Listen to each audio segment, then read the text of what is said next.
Hay información que durante años quedó fuera de la conversación pública, no porque fuera fantasía, sino porque simplemente no se hablaba de ella. En 2013 hizo público un documento previamente clasificado por la CIA, donde se analizaban investigaciones relacionadas con la conciencia y su posible impacto en la percepción de la realidad. No era un texto místico, era un informe técnico. Durante décadas, distintas agencias gubernamentales, incluida la CIA, exploraron estudios sobre estados alterados de conciencia, ondas cerebrales y percepción. Eso no es teoría, eso está documentado. Lo interesante no es que lo hayan estudiado. Lo interesante es la pregunta que surge. ¿Por qué investigar la conciencia con ese nivel de detalle? ¿Y qué implicaciones podría tener entender cómo funciona realmente la mente humana? No se trata de conspiraciones, se trata de algo más simple y quizás más profundo. La posibilidad de que la conciencia no sea solo un efecto del cerebro, sino un factor activo en cómo experimentamos la realidad. Y ahí es donde comienza esta historia. En el centro de esta historia hay una persona real. Su nombre era Itzhak Bentov. No fue una celebridad mediática, no fue un gurú.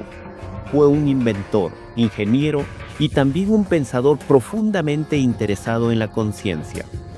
Bentov desarrolló instrumentos médicos, trabajó en temas de tecnología y al mismo tiempo exploró preguntas que normalmente quedaban fuera del laboratorio. ¿Qué es realmente la conciencia? ¿Es solo actividad cerebral o hay algo más? Esa combinación, ingeniería rigurosa y curiosidad espiritual, es lo que lo hizo diferente. En la década de los 70 publicó trabajos donde proponía un modelo de la conciencia basado en principios físicos. No hablaba desde la religión, sino desde analogías científicas. Algunos de sus planteamientos llamaron la atención en ciertos círculos académicos y también fueron citados en estudios posteriores relacionados con estados alterados de conciencia. Lo que lo hacía particular no era que afirmara tener respuestas definitivas, era que intentaba tender un puente entre ciencia y experiencia interna. Su mayor interés no estaba en construir máquinas, estaba en comprender al observador. Para Bentov, la conciencia no era un efecto secundario del cuerpo, era el punto central desde el cual se organiza la experiencia. Y esa idea, simple pero profunda, es la que empieza a cambiar la conversación. Bentov propuso algo que en su momento resultaba difícil de asimilar. Sugirió que la conciencia podría funcionar de manera similar a un holograma. Un holograma es una imagen tridimensional donde cada pequeña parte contiene información del todo. No es una fotografía común. Si divides un holograma, cada fragmento sigue conteniendo la imagen completa, aunque con menor resolución. Bentov utilizó esta analogía para plantear una idea más amplia, que la conciencia no estaría confinada únicamente al cerebro, sino que formaría parte de un sistema mayor interconectado. Desde esa perspectiva, el universo no sería algo completamente externo que observamos desde fuera. Más bien, existiría una relación íntima entre el observador y lo observado. No planteaba que el mundo no exista, sino que nuestra experiencia del mundo podría estar profundamente influenciada por la estructura misma de la conciencia. Es un cambio sutil pero enorme. Normalmente pensamos, yo estoy aquí y el universo está allá afuera. El modelo holográfico propone algo distinto, que la separación podría no ser tan absoluta como creemos. No es una afirmación mística, es una hipótesis sobre interconexión. Si cada parte contiene información del todo, entonces la conciencia individual no estaría aislada. Sería una expresión local de algo más amplio. Este planteamiento no intenta negar el cuerpo, pero sugiere que quizá no somos solo el cuerpo. Y cuando esa posibilidad se considera seriamente, la identidad se expande. Ya no eres únicamente un organismo reaccionando al entorno. Eres un punto de percepción dentro de un sistema mayor, participando activamente en la experiencia de la realidad. Ese fue el giro conceptual. No una respuesta definitiva, sino una invitación a mirar la conciencia como algo más profundo de lo que solemos asumir. En los años 70 y 80, distintas agencias gubernamentales en Estados Unidos exploraron investigaciones relacionadas con la conciencia y los estados alterados. Eso incluye programas que hoy están documentados y desclasificados, donde se estudiaban fenómenos como percepción remota, meditación profunda y sincronización de ondas cerebrales. Dentro de ese contexto, algunos trabajos de Bentov fueron citados o analizados, especialmente por su intento de explicar la conciencia desde un modelo físico. El interés principal no era místico, era práctico. Si la mente cambia cuando cambian las ondas cerebrales, entonces comprender esos estados podría tener aplicaciones en entrenamiento, rendimiento o resistencia psicológica. Sabemos que el cerebro opera en distintos rangos de frecuencia. Beta cuando estamos activos, alfa cuando estamos relajados, teta en estados más profundos, delta en sueño profundo. Lo que estos estudios exploraban era algo sencillo en principio. Si modificas el estado cerebral, modificas la experiencia subjetiva. Y cuando la experiencia cambia, también cambia la forma en que interpretas la realidad. Aquí aparece una analogía que se utilizó mucho en esa época: la radio. La señal siempre está presente en el aire, pero solo escuchas la emisora que estás sintonizando. Desde esta perspectiva, la conciencia podría funcionar de manera similar. Distintos estados mentales sintonizan distintas formas de percepción. Esto no significa que puedas doblar objetos con la mente. Significa algo más básico y comprobable. Tu estado interno influye directamente en cómo experimentas el mundo. Cuando estás en miedo, la realidad parece amenazante. Cuando estás en calma, la misma realidad se percibe distinta. La idea de realidad maleable no necesariamente implica alterar la física externa, sino reconocer que la experiencia humana no es fija, está mediada por el estado de conciencia. Y eso ya es profundamente significativo, porque si puedes influir en tu estado interno, entonces puedes influir en cómo se configura tu experiencia. Ahí comienza la parte operativa, no en el misterio, sino en la comprensión de que cambiar la mente cambia la vivencia. Coherencia, probabilidad y experiencia. En este punto es donde muchas personas introducen la palabra cuántico. Y aquí conviene ser precisos. La física cuántica estudia el comportamiento de partículas a escalas extremadamente pequeñas. En ese nivel, hablamos de probabilidades más que de certezas absolutas. Ahora bien, trasladar eso directamente a la vida cotidiana suele ser una exageración. Lo que sí podemos afirmar con claridad es algo más humano y comprobable. Cuando pensamiento y emoción están alineados, el cerebro entra en un estado de coherencia. Coherencia significa que no estás dividido internamente. No piensas una cosa mientras sientes otra. No deseas algo mientras internamente lo rechazas. Cuando existe esa alineación, tu comportamiento cambia, tu lenguaje cambia, tus decisiones cambian. Y cuando cambian tus decisiones, cambian tus probabilidades. Aquí es donde la idea popular de la ley de atracción suele simplificarse demasiado.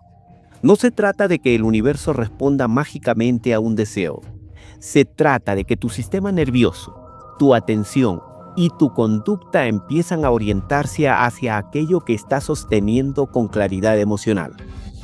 El cerebro tiene un mecanismo llamado sistema reticular activador. Filtra información, destaca lo que considera relevante. Si constantemente sostienes una idea con carga emocional, tu percepción empieza a detectar oportunidades relacionadas con esa idea. No estás alterando la física del universo, estás alterando tu foco.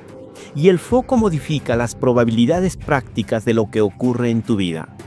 Si piensas en fracaso con miedo, tu cuerpo se contrae, tu comunicación se limita, tus decisiones se vuelven defensivas.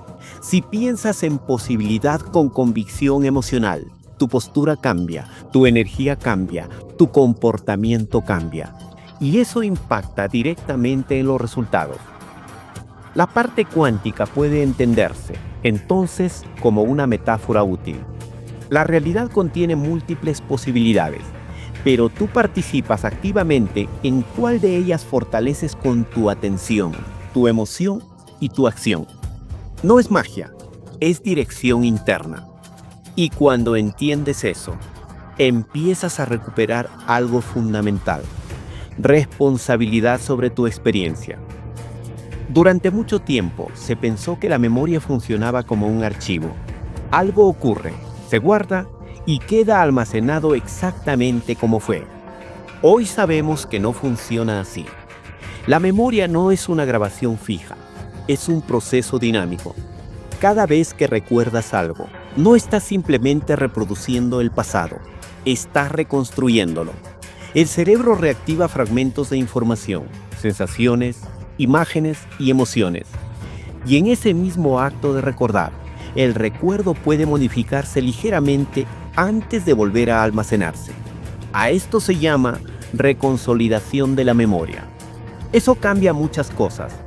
Significa que el pasado como evento ya ocurrió, pero el pasado como experiencia interna sigue siendo moldeable. No podemos alterar lo que sucedió objetivamente, pero sí podemos transformar la carga emocional asociada a ese recuerdo. Y ahí es donde la metáfora del portal cobra sentido. Cuando entras en un recuerdo con plena conciencia, no estás viajando en el tiempo, estás activando una red neuronal viva en el presente.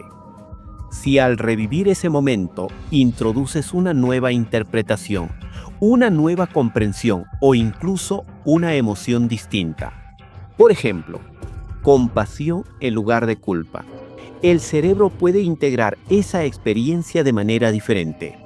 No es negación, no es fantasía, es neuroplasticidad. El sistema nervioso cambia según cómo procesamos lo vivido. Muchas terapias psicológicas trabajan exactamente con este principio: revisitar el recuerdo, reinterpretarlo, regular la emoción e integrar una versión más saludable. Eso no borra el pasado, pero sí puede liberar el peso que arrastramos. Y cuando el peso cambia, cambia la forma en que caminamos hacia el futuro. Aquí aparece algo importante. Si tu identidad se construyó alrededor de una historia dolorosa y esa historia interna se transforma, tu percepción de ti mismo también puede transformarse. No estás cambiando la historia del mundo, estás cambiando la historia que vive dentro de ti. Y eso, en términos prácticos, sí cambia tu presente. Porque lo único que realmente experimentamos es este momento. Y este momento siempre está influenciado por cómo interpretamos lo que fue. Allí es donde la memoria deja de ser solo archivo y se convierte en una puerta. Una puerta hacia una versión más consciente de ti mismo. Reprogramación y estado interno. Si la memoria puede reconsolidarse, entonces aparece una posibilidad práctica. Cuando revisitas un recuerdo con intención consciente, no lo haces para revivir el dolor, sino para transformarlo. El proceso es sencillo en apariencia. Primero atraes a tu mente una escena específica. La observas sin huir de ella. Reconoces la emoción que aparece. Después introduces algo distinto, una nueva interpretación, una comprensión más madura, una respuesta emocional diferente. Quizá en ese momento no pudiste defenderte. Hoy sí puedes imaginarte haciéndolo. Quizás sentiste abandono. Hoy puedes ofrecerte comprensión. No cambias el hecho, cambias la relación que tienes con ese hecho. Y cuando la emoción cambia, el cuerpo cambia. Respiración, tensión muscular, postura, diálogo interno. Eso es lo que muchas personas llaman cambiar la vibración. No es algo místico, es un cambio real en tu estado neurofisiológico. Tu sistema nervioso deja de reaccionar como si el pasado estuviera ocurriendo ahora. Y aquí hay algo importante. El cerebro no distingue con total claridad entre una experiencia intensamente imaginada y una experiencia real, siempre que haya carga emocional suficiente. Por eso la visualización funciona en entrenamiento deportivo. Por eso funciona en procesos terapéuticos. El subconsciente, si queremos usar esa palabra, no es otra cosa que el conjunto de patrones automáticos que operan sin que los analices todo el tiempo. Cuando cambia repetidamente la forma en que interpretas y sientes una experiencia, estás modificando esos patrones. Eso es reprogramación. Y como solo vivimos en el presente, cada vez que actualizas tu estado interno, actualizas tu experiencia del ahora. No estás alterando mágicamente el universo, estás alterando tu forma de responder a él. Y esa respuesta modifica decisiones, y las decisiones modifican resultados. Por eso muchas corrientes hablan de manifestación, no como un acto sobrenatural, sino como el resultado natural de un estado interno coherente sostenido en el tiempo. Cambia tu estado, cambia tu percepción, cambia tu conducta, cambia tu experiencia. Ese es el punto práctico. Y ahí es donde el poder deja de ser abstracto y se vuelve personal. Conciencia y poder colectivo. Cuando se estudia la conciencia, no solo se estudia al individuo, también se estudia el impacto colectivo. A lo largo de la historia, los gobiernos han invertido enormes recursos en comprender la psicología humana, propaganda, narrativa, percepción pública, guerra psicológica. Eso no es teoría, es parte documentada de la estrategia política moderna. ¿Por qué? Porque quien influye en la percepción, influye en las decisiones. Y quien influye en las decisiones, influye en los resultados. No hace falta hablar de poderes sobrenaturales, basta entender algo básico. La realidad social se construye a partir de creencias compartidas. Las economías funcionan por confianza. Las guerras se sostienen por ideología. Los liderazgos se mantienen por percepción. Si la conciencia individual puede cambiar comportamiento, la conciencia colectiva puede cambiar estructuras. No porque altere físicamente los eventos, sino porque modifica la manera en que las personas reaccionan ante ellos. Un líder no necesita ser hackeado mentalmente en sentido literal, pero sí puede ser influenciado por información, presión social, narrativa dominante. Y lo mismo ocurre contigo. Vivimos en un entorno donde constantemente se intenta dirigir nuestra atención, porque la atención es poder. Si millones de personas enfocan su atención en miedo, la sociedad se vuelve más reactiva. Si millones enfocan su atención en cooperación, las dinámicas cambian. No es misticismo, es dinámica humana. Por eso, comprender la conciencia no es solo un ejercicio personal, tiene implicaciones sociales. No porque exista un botón secreto para controlar el mundo, sino porque la mente humana es el terreno donde comienzan todas las decisiones. Toda guerra empieza en una idea, toda transformación también. Y ahí es donde lo personal y lo global se conectan. Tú eres el proyector. Después de todo lo que hemos visto, la conciencia, la memoria, los estados internos, la percepción colectiva, queda una idea sencilla. Tú no eres únicamente lo que te ocurrió. No eres solo tus recuerdos. No eres solo tus reacciones automáticas. No eres solo la historia que te contaron sobre ti mismo. Eres el que interpreta esa historia. Imagina una película proyectándose en una pantalla. La mayoría de nosotros creemos que somos la película, las escenas, los conflictos, los momentos difíciles. Pero en realidad somos algo más cercano al proyector.